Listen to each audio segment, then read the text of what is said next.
¿Sabías que Yesterday es la canción más versionada del mundo?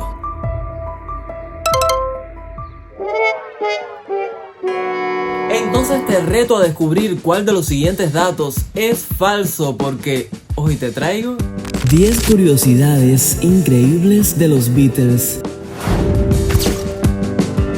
La primera banda integrada por John Lennon, Paul McCartney y George Harrison se llamó The Quarrymen. Luego lo cambiaron a Johnny and the Moondogs hasta que finalmente eligieron The Beatles, un juego de palabras entre el término beat, en alusión al movimiento musical del cual eran parte, y Beatles, que significa escarabajo en inglés. Brian Epstein, considerado por muchos como el quinto Beatle, comenzó a representarlos oficialmente en 1962. Brian consiguió que el sello discográfico Decca los audicionara. En esta prueba se grabaron varios temas de la banda, pero el sello decidió no editar ese material con el argumento de que los grupos de guitarra estaban en pleno declive. Esta decisión podría considerarse como uno de los mayores errores en la historia de la industria musical. El primer disco de los Beatles, Please Please Me, se grabó en menos de 10 horas, fue lanzado en 1963 y alcanzó el número 1 en las listas de éxito británicas. En general, a partir del inicio de la Beatlemanía fue muy difícil poder escuchar a la banda en vivo.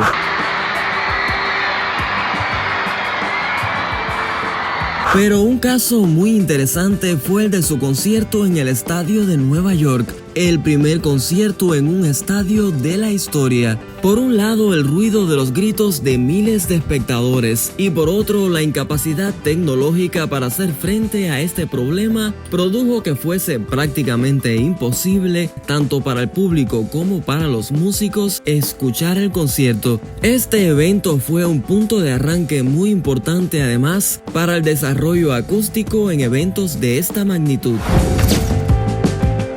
La música de los Beatles estuvo prohibida durante varios años en Cuba y la antigua Unión Soviética, pero eso no impidió que sus fanáticos en estos países encontraran formas de escuchar sus discos a escondidas, lo cual le dio además a su obra un matiz simbólico de rebeldía y libertad.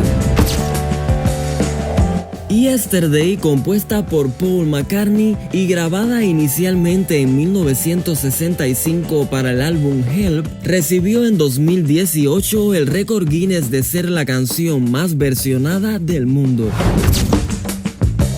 Su disco Abbey Road inicialmente se iba a llamar Everest y la foto de portada se tomaría en el mismo monte Everest.